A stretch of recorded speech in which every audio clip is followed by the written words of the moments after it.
and welcome to the Real Biz Life Chronicles, where we discuss all things business, branding, and life. My guest today is a seasoned digital advertising entrepreneur who has been leading and growing Glide Agency, a seven-figure independent agency for over 16 years. He has helped hundreds of startups and brands scale their revenue with expert paid advertising, analytics, and audience targeting. Now, I could go on and read all his credentials, but he's someone who I believe is extremely successful at what he does, and it's an absolute privilege to have him here join us today. Es Chandra, welcome. Great to be on the show, Tracy. Thanks for having us. Looking Thank forward to you. having a chat with you as well. Yeah, it's going to be fun. Yes, likewise. I've seen with all your experience is I'm sure there's some great tips and challenges that you could share with us. Yeah, sure. No, definitely. Happy to help. Happy to provide any insight I can. Thank you. I appreciate that. I guess I'd love to know, what was the main driver for starting up your own agency? Um, Partly delusional, partly egocentrical. No, I think. Say it like it is. Yeah. I think the journey I went through was I was working for someone. Like I really liked the creative and marketing industry. Like I was always attracted to it. And I'm a creative. I came from a creative sort of background, so I was always a sort of grew up as a designer, in the industry, and I did a lot of courses similar to you, graphic design. Mm. And I really enjoyed that space. And then I went to work for an agency, and it was a small agency, and did some really cool work. And I didn't really like my experience in terms of the leadership, that I was getting from that business. And then I thought to myself, it would be great to do something on my own. Like it would be great to, and I did that very early on in my career. So I think that was where the passion for being an entrepreneur, being a business owner, and going down that road, that's where that spark was fueled. Was like, well, if anyone can run a business and run it fairly sort of average, but with a little bit of passion, with a little bit of kindness, you could run it a lot better, right? So that was my thinking. Yeah. So walk us through, you started, and then did your team slowly expand as you kind of went, or what was the kind of steps that you followed? Yeah, I mean, it was just me and another guy that started. So I was actually working for a company called Glide, and it was a strategic consulting sort of company, and part of that had like a graphic design component, like a marketing component. So I was the marketing person in that business, and then I had a crazy idea to hey, why don't we build this revenue? Why don't we increase it and take on more clients, and then I'll buy into the business. And that's what I did. So I bought into the business. Started very small. We were only turning over 150 or whatever grand, a couple of 100,000 in the first year. So, and then very quickly grew that portfolio, and then added the team on slowly from there. Yeah. And growing up, was there any entrepreneurial traits that you had along the way? Like, what did you want to be growing up? Yeah, it's a good question. I mean, I didn't really. I think the traits around entrepreneurialism was really around my mum. So I was raised by a single mum, and she was a real go-getter. And she obviously, when you're a single parent, you're raising kids on your own, two boys. When we came to Perth, we came here with pretty much nothing. She moved to Perth with like a suitcase between the three of us, and started life from scratch, and built a business. She built a business from home where she was training people.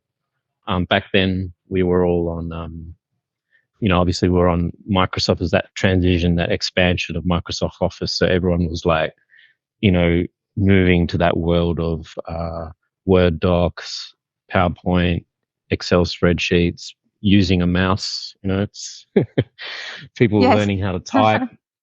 People, the incorporation of computing into the workforce was pretty big. I mean, some of us don't really know what that world was like, but I was fortunate enough to see it. And her business was just pretty much training people, skilling people, upskilling people to to get into the workforce and take on roles. And to do that, you needed basic admin skills and you needed basic computing skills. So that's basically what we did. Oh, sorry, what she did. And so yeah, I learned a lot of that from her, like her ability to hustle, to work hard, build a business, and look after her two boys, and so yeah, hats off to her. So then obviously from that, I guess I got that inspiration, that and the belief that entrepreneurs, small business isn't really as scary as what people make it out to be. Yeah. Yes. And that's incredible, single mom, two boys, and she just went guns blazing, Wonder Woman. Yeah, she was. And if you have kids of your own, you also know that it never ends. So she's still a Wonder Woman. She still Yeah. looks after me. Oh, great. She looks. She still looks out for me. She still gives me good advice and all that sort of stuff. So I do have a lot of respect for her. Yeah. Oh, fantastic. It's great you guys have that kind of relationship. Yeah. No, it's good. And I guess if we look at leadership, because I know this is something that you're passionate about, were there kind of key characteristics that your mom displayed that kind of inspired you to step into leadership and lead a team? No, look, to be honest, like I didn't have any leadership skills going into business. Mm, But in saying that, obviously when I was in school, I was like in sort of like head boy roles and taking on any sort of roles that was beyond the regular curriculum, right? Like I was always in some sort of leadership capacity. Um, I don't know. I guess it was just something in me to always want to try and do as best as possible, to be a mm, manager. If I work somewhere, I always try and be a manager of that place, or whether it's in my schooling or whatever. I just wanted to push myself. I always had this desire to push myself, right? So I think that's what leadership does. No one really, I'm not really sure if I believe in born leaders. I think you mm, just have that desire to do that. But what leadership does is it really pushes you to your boundaries, and it kind of gets you, it challenges you, like to not only like lead other people, but then how can you push yourself? Like how can you know, challenge yourself in ways that you wouldn't really do in a sort of a regular role, right? And you learn more about yourself as well. Like leadership forces you to learn about who you are and what your strengths and weaknesses are, and what your points of influences are in other people. And, some people are amazing at communicating. Some mm. people are really good at being creative, and coming up with ideas. Some people are great with like managing people. Some people, so everyone has their skills. So it's good leaders are leaders that can identify, their strengths and their weaknesses, and then being true to that, like owning it. Mm. Might not necessarily be great for everyone. so, but at least owning who you are, and Yes. then backing yourself. Like backing yourself, and if you're weak at certain points, like work on those points and then see how you can improve them. So yeah. So that kind of leads into my next question. What would you say are three qualities of a great leader? Oh, it's a very good question. Yeah. Yeah. Look, I think a bit about what I just said, which was around uh, self-realization, almost like knowing who Mm, you are, mm, and just getting an understanding. I think that's a quality of a good leader. The other thing is, I think being able to identify and listen and understand, like to be able to be open enough to really listen to other people, hear the other person's point of view, their own perspective, being open to learning new things, like that I guess that sense of vulnerability, is a really mm. good quality to have as a leader, because sometimes, traditionally, I think in the old days, leadership was more like, it's my way or the highway, or what I say Yeah. goes because I'm the boss, that sort of thing. But I think modern leadership is really about being vulnerable and actually saying, well, you look, I don't know everything. I'm not really the smartest person in this room. I'm very happy to say that, and and that allows more feedback, right? Like, so if you create that Mm. space, within your organization where people can speak up, they feel safe to speak up, they feel safe to share their ideas, their insights.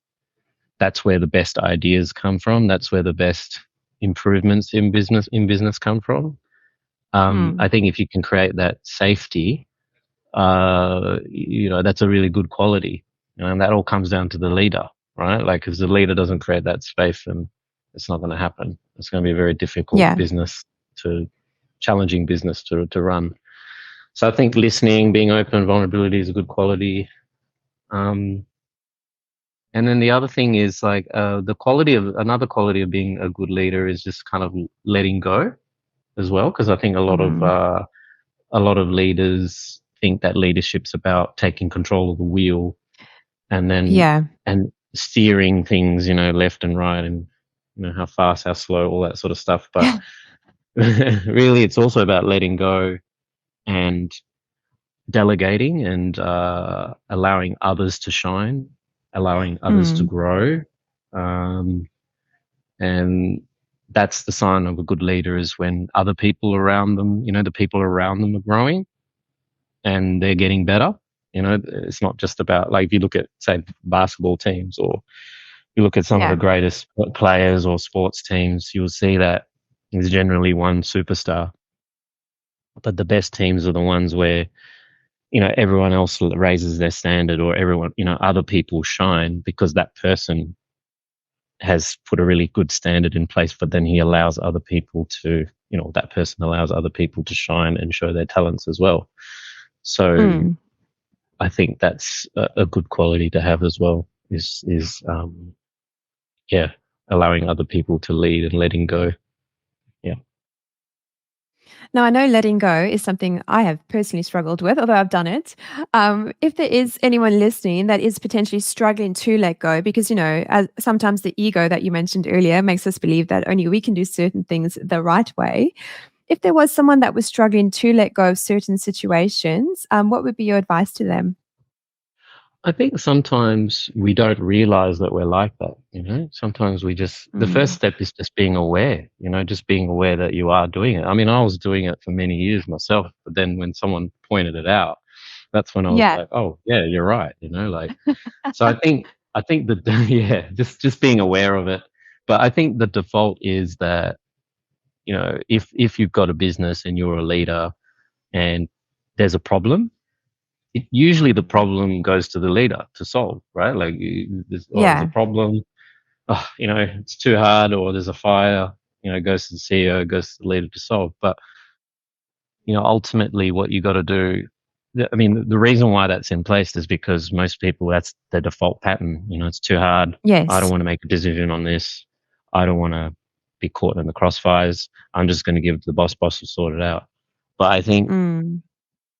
like, if you can recognize that that pattern is in place, and then allow other people, or create an environment where people can actually solve their own problems, or give them the capacity to solve their own problems, to say, hey, look, you can solve this problem, or ask them questions, Mm. say, well, what would you do in this situation, and how would you solve it, like. Yes.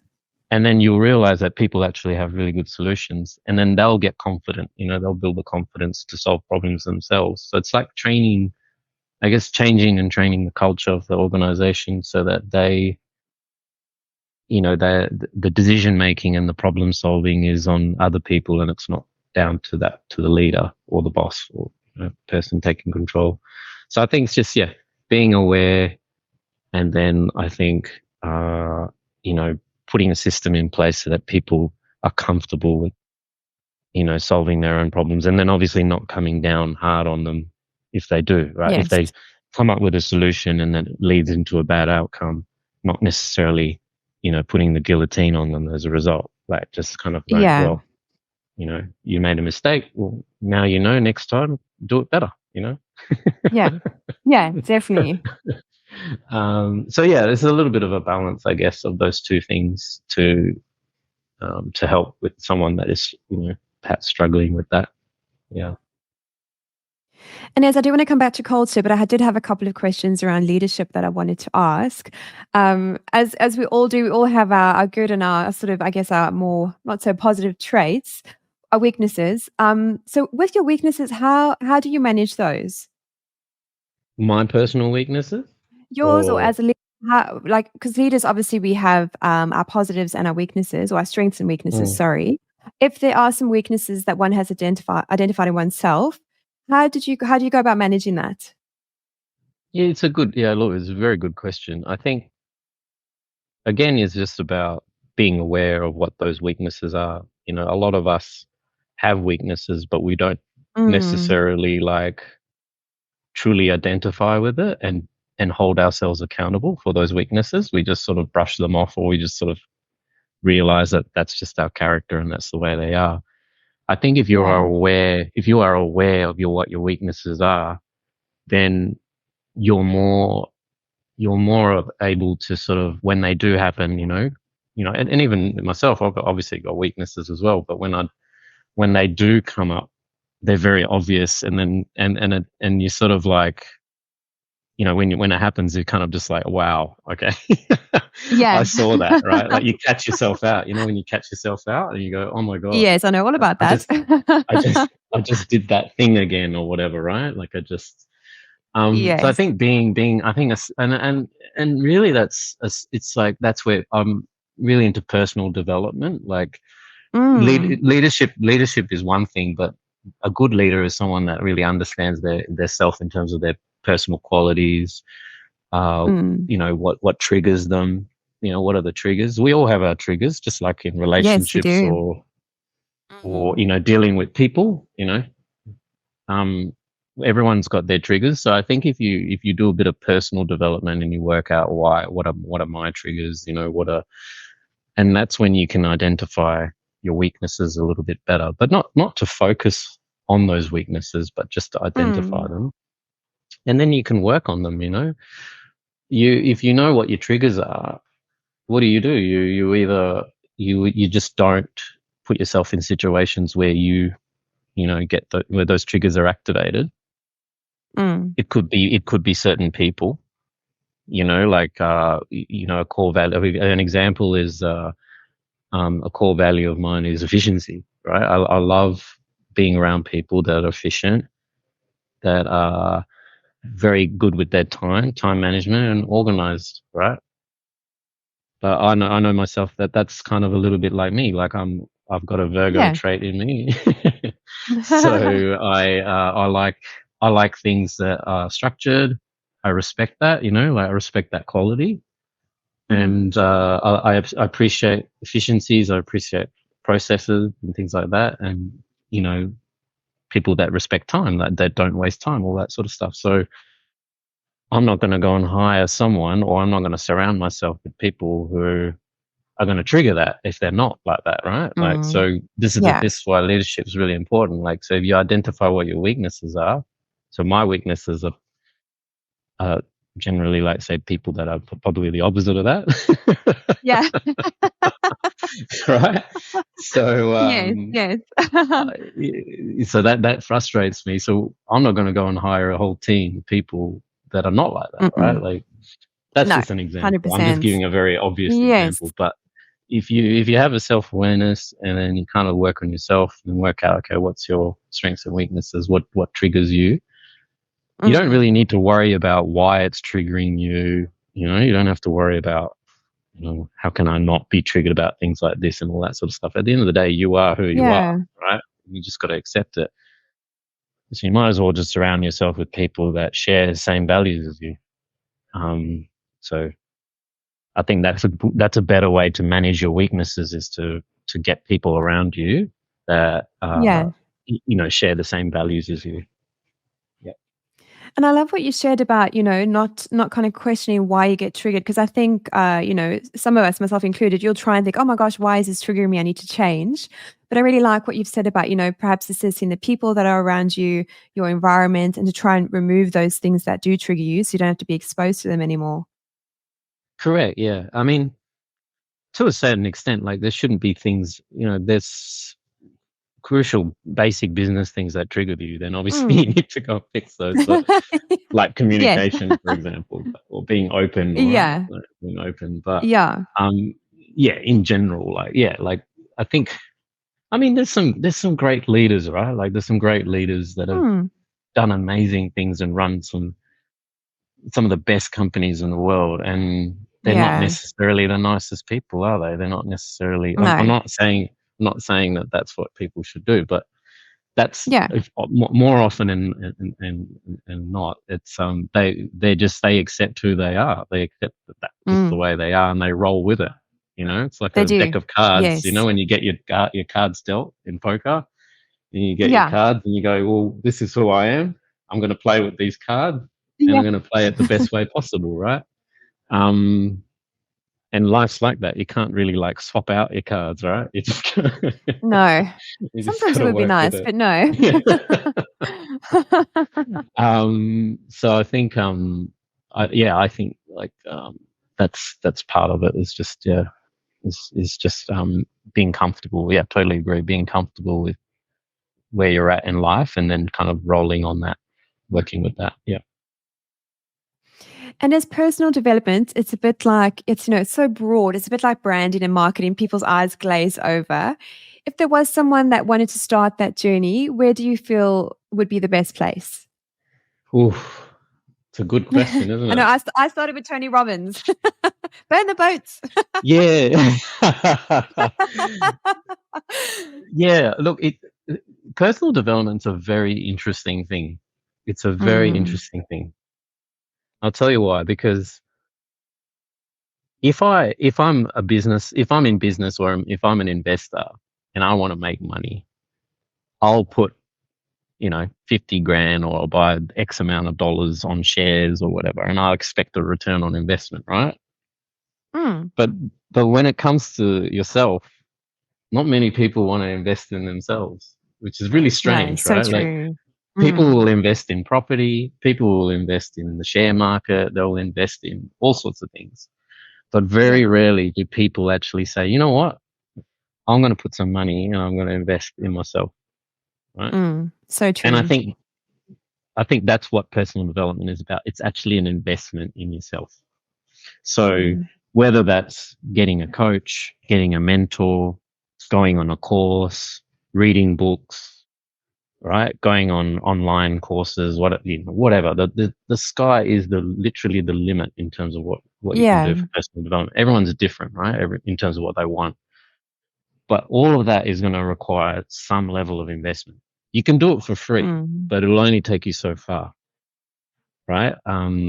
But if you invest, if you actually put money into something like that, the returns can be, just as good as investing in the share market, or in property, yeah. because it's going to expand your mindset. So, like I said, like, you know, the investment, you can do those things for free. Like you can read books, to a certain extent, you can go online and YouTube and all that sort of stuff. But where the real Yes. investment is actual, getting mentors, getting business coaches, all that sort of stuff, and reading, going on courses, like you mentioned, Tony Robbins and stuff like that. But Yeah. they're all really opportunities to just stop your daily routine, stop your 9 to 5 and your all that sort of stuff, and really take yourself away and go somewhere, and look at a different perspective on yourself, self reflect, you know, do workshops, all of that sort of stuff. They're the things that unearth, you know, certain aspects of yourself. And what it does is it opens up your mindset. It opens up your Mm, perspective on life in general, and business, on money, And then when you do that, you push yourself further. You push opportunity. You see opportunities that you had not seen before. So that's why sometimes I think doing things like that is even better than, say, investing in property in the share market, because it's beyond that. It can you can build Yes. a $1 million business, or with a new mindset, you could build a $20 million business, or you could build $100 million So business. What true. it doesn't, there's no limit. Yeah. And do you have a business advisor or a coach that you work with? Yeah, it's a good question. I did business coaching, personal coach. I had a personal coach for about a year, Mm. and then and everyone, you choose your own coach depending on who vibes best Yeah. with you and all that sort of aligns best with you. I had leadership coaching as well. I've had, I've gone on courses as well around business courses and things like that.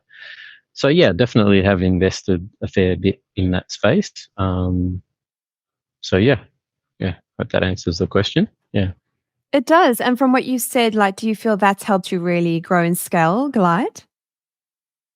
Um, I would say that what it's done is it allowed me to look at my business differently, and Mm. really redesign the purpose of why I'm doing what I'm doing. Do you know what I mean? Because I think that Yes.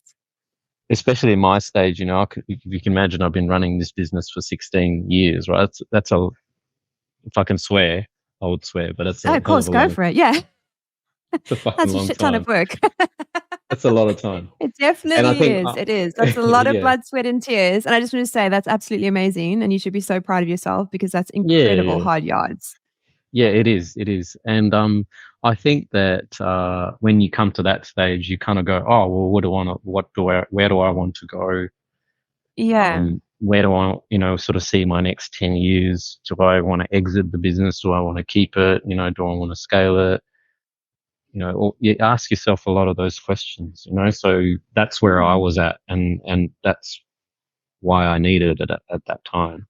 But anyone can do business coaching or anything at any point of their life, right? Like, or their business Yes. career or their leadership career. I think everyone's objectives and desires around scaling a business, obviously that's an important thing, because if you can scale your business, you can have freedom, you can do the things that you want to do. Um, so yeah, it has helped with my business in the sense that it's helped to redefine what it is, where it is I want to go. It's given me a lot of clarity.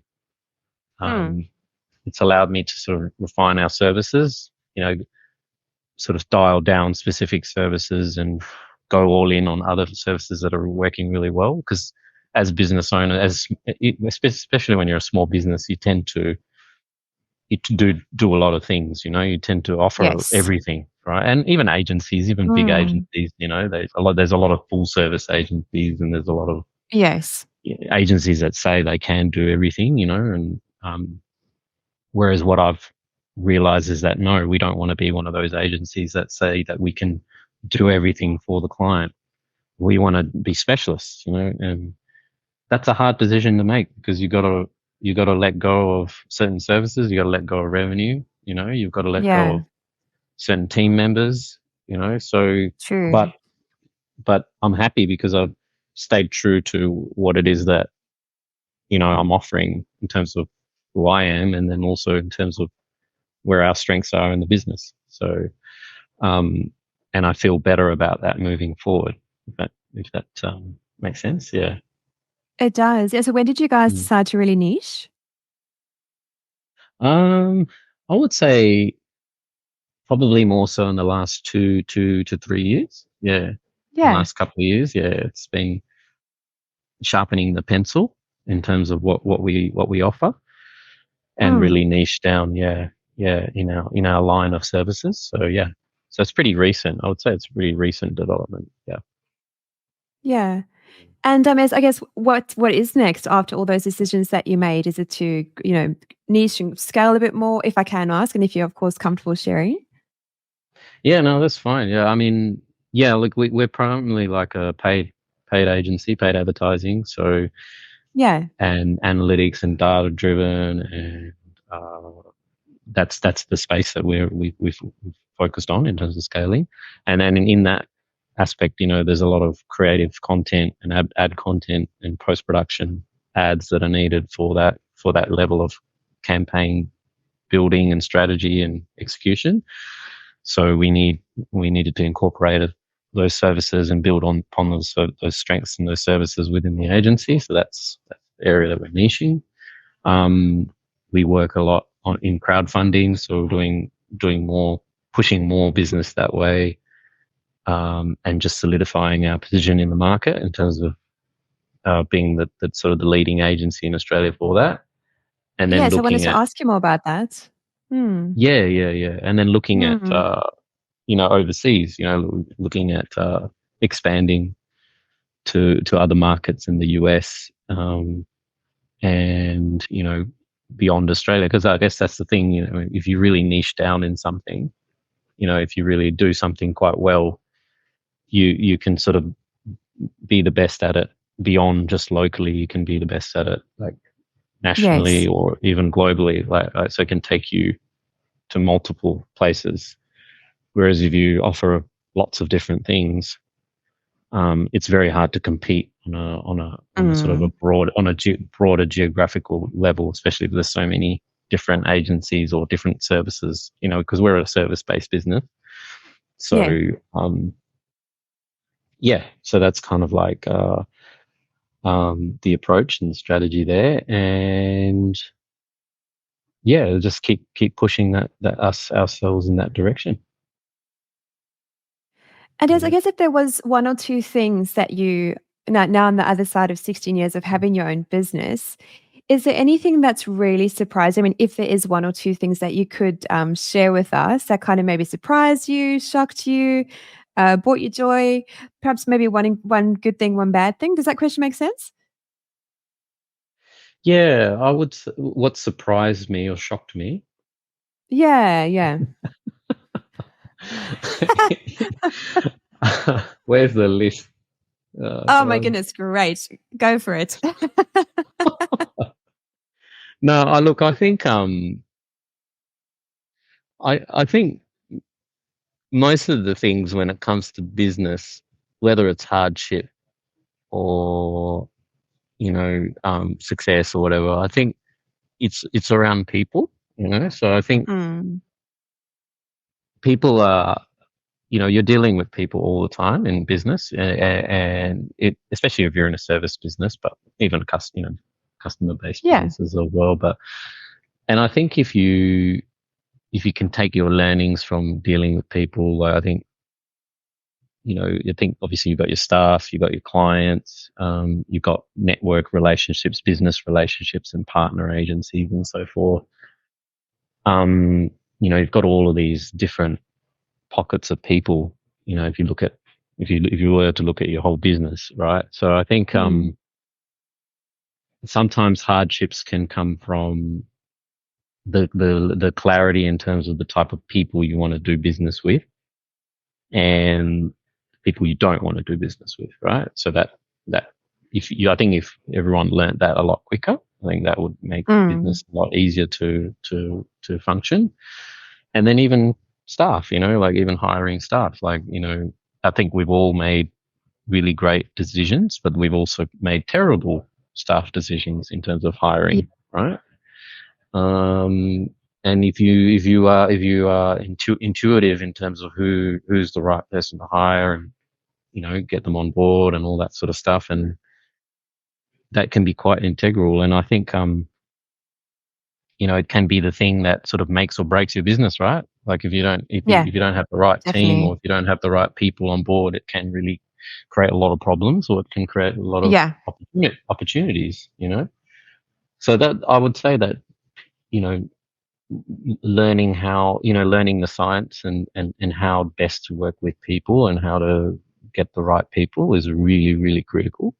And so I would say that's where a lot of when you talk about hardships and even joyous things, Yeah. it's always been around.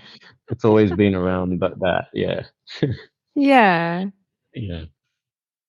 And Does that answer yeah, the question? You think? Yeah. it does. I do like to ask you because I think, especially with social media, I think a lot of people who are still in their jobs, they see business owners and think, oh, it's glamorous and it's, there's all these wonderful sides to it. Whilst there is, but there's also quite a harsh reality and a hard reality of being a business owner. I found that it's impacted every single aspect of my life. So, I think Mm. those things are kind of missing from some of those posts, but I guess it's always the good stuff, right? Yeah, yeah, it is missing, and it's a scary journey, like Yeah. as any Mm. as any business owner would go through. Keeps you up at night. Yeah. Is things like finances. Not having enough cash to Yeah. pay your staff, for example, or a client might owe you money, and you need that deposit to go in the account, and if you don't, you can't keep the Yeah. lights on, to that sort of Yeah. extent. They always have that early on in the business, but and they're the things that people don't necessarily talk about. But Yeah. there's the financial stress, the financial woes, and the stress Mm. of going up and down, because business is not always, this beautiful upward trajectory. It's always up and down, No. Yeah. and it's about getting through that. And not everyone can deal with that level of stress, that level of Mm. pressure. And then there's people, obviously dealing with people, and emotions, and when things don't go your way, and all that sort of stuff, and deals. There's winning and losing. When you're in business, Yeah.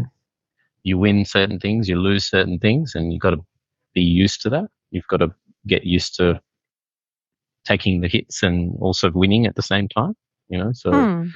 yeah, 100%. So if you look at all of those things, and then the environment as well, you could have years that are amazing. Economically, everything's beautiful, and then the Yeah. next, like everything's going downhill, and businesses are shutting down, and going into Yeah. liquidation and all that sort of stuff. So you have these cycles, right? Like, which are beyond your control. You can't really do Mm. anything about Mm. those things.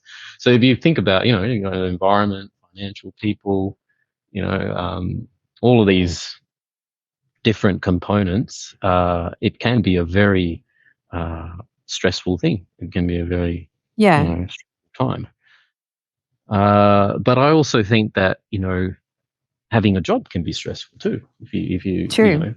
Very true. If you work for someone, you could work for really really bad leadership. You could be working in a company that doesn't have great culture. Can have a very Yeah. toxic culture. Could work for a company and do all the right things and then get made redundant. Get Mm. laid off. We know sky's the limit there in terms of what can go wrong in a company, but for an Yes. employee, right? So I think there's stress in all areas, but yeah, obviously entrepreneurship isn't easy by any means. Yeah. But I also like to highlight to people who are looking at running a business. Well, look, even having a job is risky as well. Especially in this Yeah. in this climate, right? Like in today's day. Very true. Um, so there's risk in everything. There's risk in everything. I Mm. think it's just the risk and the journey and the hardship is almost romanticized in entrepreneurship, isn't it? In a way. Yeah. Uh, True. yeah. So And you seem very centered. Do you have a daily practice that you practice to help keep you so centered and just at ease? I can't imagine you getting angry. oh, you just got me on a good day, Tracy. Oh, good. Thank No, goodness. no, just joking. Phew. No, no. I would say I'm typically like this, but Hmm. I do meditate, um, and I do have like a bit of a routine in the morning. I'll get Right. up and I'll go Yeah. to the gym. Exercise is really important for me. Letting that energy out and putting myself in the right mindset in the morning is really Yeah. critical for me. I Mm. know some people argue against morning routines. Some people think it's really important. But for me, it's really important because it puts me in the right frequency and the right mindset Yeah. for the rest of the day. And, so because at that time, that time between 6:30 or 6 a.m. and 7 a.m., that's when I'm in the gym and I've got my Yes. earbuds on and it's just me and I'm doing my thing and I don't have to talk to anyone or, listen to any phone calls. And it's a gift that you give to yourself, right? Like that time out. Totally. Mm. And I think that everyone needs that. I think everyone needs something that they just give to themselves. So before the day begins, always love that early morning quietness, that just before the hustle and the grind and the noise Yeah, begin. it is beautiful. It's a So beautiful true. time. And I think if you can give something like that to yourself, regardless of what's happening to you throughout the day, whether things go like, things can always go wrong, like this podcast, the Yeah. thing just stopped, the internet wasn't All working. good. Such a modern world. Yeah, yeah. So Yeah, we just roll regardless with of it. that, yeah, you just roll with it, and at least you've got that, that point to come back to where you're going, oh, okay, whatever, it is what it is. Yes. So, and and then you realize that things are happening around you; they're not happening to you. And I think Yeah, sometimes that's so important.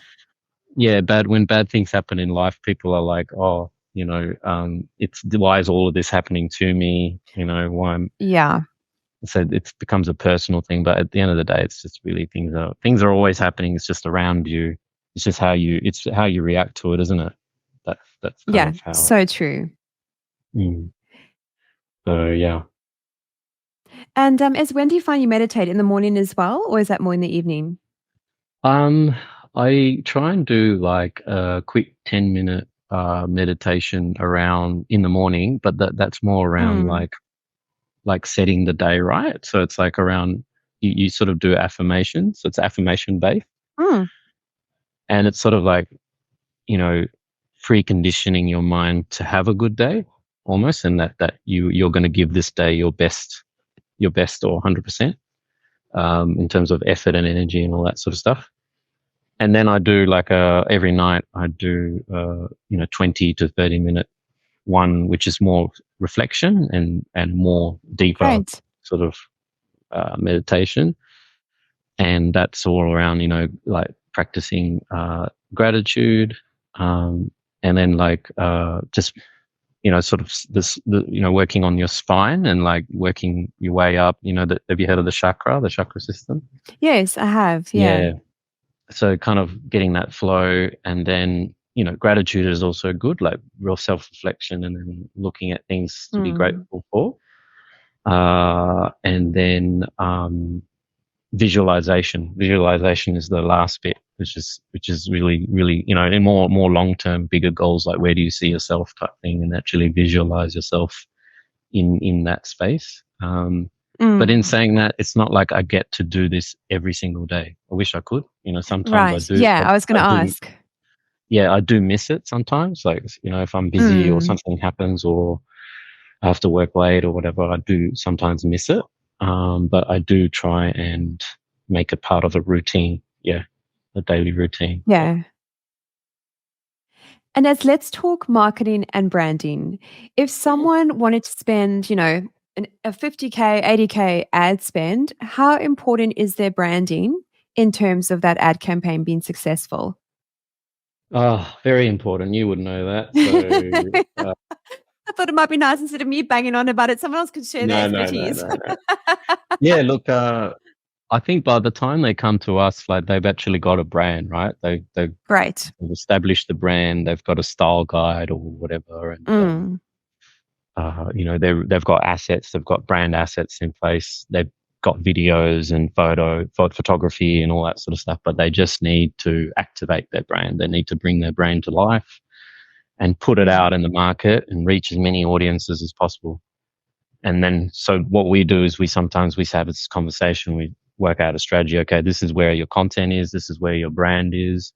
Yes, you have a style guide, but it's not quite like where it needs to be to do advertising, Mm. right? Mm. Because with advertising now, you need like uh, you need more structured color palettes, as you would know. You can't just have Yes. Yeah. blue and gray as one Mm-mm. color and that's it. You need multiple colors, No. like Yeah. as you would know. Yeah. And then Speaking and my you need language. fonts. Yeah, exactly. And you need fonts, right? Like, so you need like a range of Yes. fonts. So you can't just have one font. Like, you need to have like a range of fonts that people can identify you with. But especially if you're using headline copy and body copy and all that sort of stuff, you need like a range of fonts to work with. And then imagery, what sort of images uh, good representations of your brand so that you don't lose that Mm. essence of brand when you go to market, right? Because when you advertise, that's ultimately the biggest reflection of your brand, right? Yeah. Mm. I mean, you can put signage. Obviously, signage is really important, and stationery and all marketing collateral is really important. But if I'm putting an ad out to 500,000 people and they're all looking at it, right? That's very huge sort of brand reputation that's on the line, Yes. right? So you want to make sure that Mm. that's all in place. So yeah, by the time they come to us, they usually do have it in place. If they don't, that's when we either refer them to people like yourself, or Mm. we just do a bit of tweaking for them, or we don't. We're very honest, and we just sort of say, look, you're not ready for this yet. You need to go and get that Yes. done first, and then come back, and then we can go from there. So we're very honest with those conversations, and we actually do turn down Right. work because we don't want to launch something or a client that hasn't quite got their brand strategy in place before they go Yeah. to market. Yeah. Mm. And if someone was really S and they wanted to, hit the ground running with a campaign, what would be the best steps to follow? I mean, really identifying why you're doing it. What's the objective of the Mm. campaign? Is it a brand awareness strategy? Is it to generate leads? Is it to actually generate physical revenue, like actual sales? Um, Identifying the objectives, and then who is your target audience? Like, who are you targeting? Are you targeting business to consumer, or is it business to business? Mm. What industries are you targeting? Like all that sort of stuff. Working out who your audience is, and then from there you can also work out what sort of content you need, or what sort of brand and content work you need done to get the campaign ready, and Mm.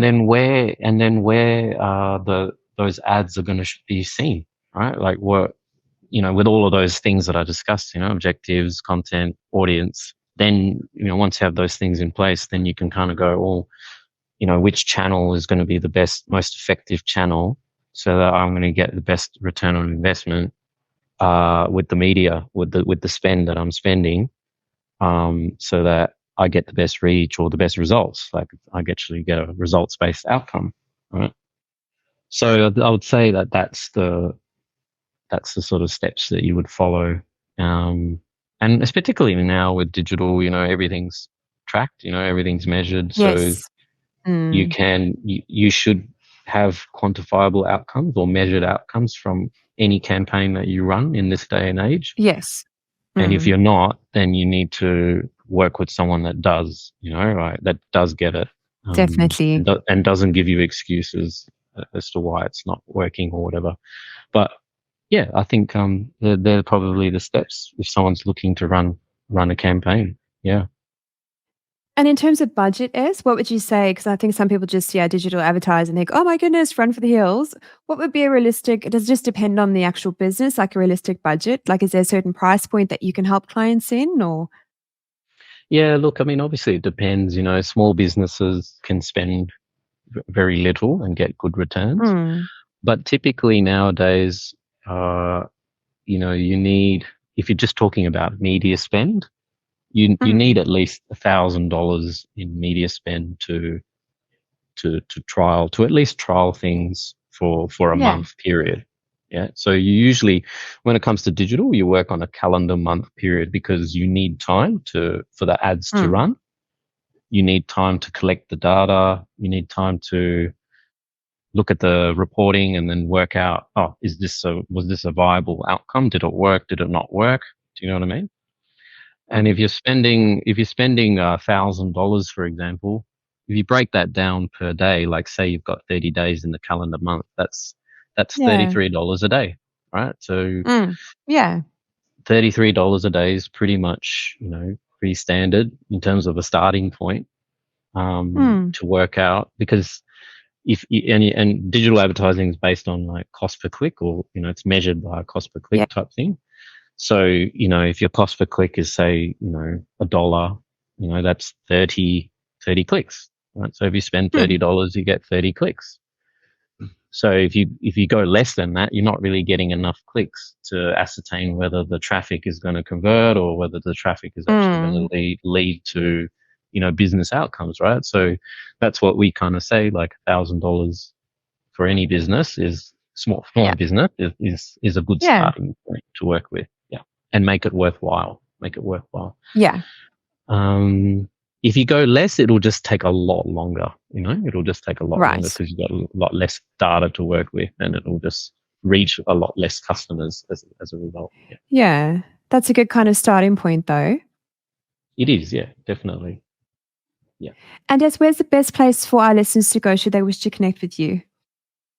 With if our listeners wanted to connect with you, or perhaps, yeah. I thought you said artist. I thought you said oh my gosh, probably.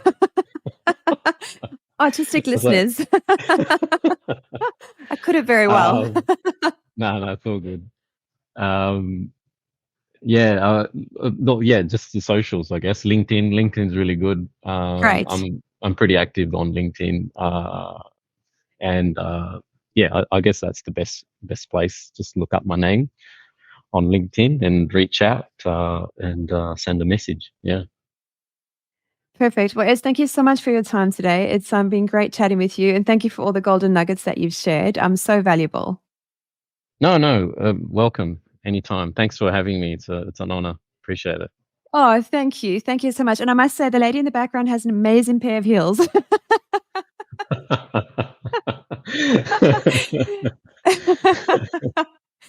Thanks so much, Ez. No worries. Okay. See ya. Bye-bye. Cheers.